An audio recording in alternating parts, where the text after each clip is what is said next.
اور ایمان کی شاخیں دیکھیے آج کتنی ریلیٹڈ ہیں پارے کے ساتھ۔ اللہ کی نعمتوں کا ذکر اور شکر واجب ہے۔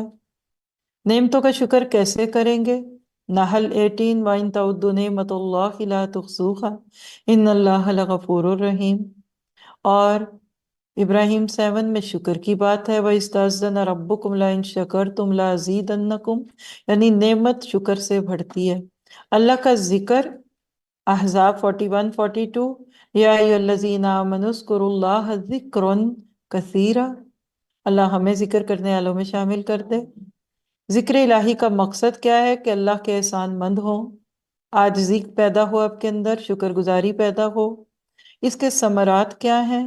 دل کا سکون ملے گا، اللہ کی رضا ملے گی، دنیا اور آخرت میں کامیابیاں ہوں گی، اور اللہ کے ساتھ جیسا گمان رکھیں گے اللہ آپ کے ساتھ ویسا ہی معاملہ کرے گا۔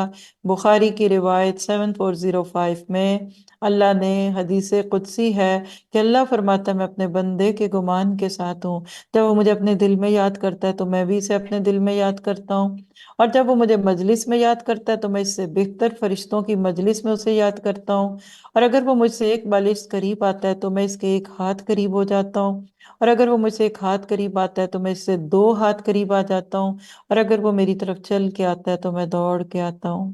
اللہ ہمیں ایسے ہی بنا دے۔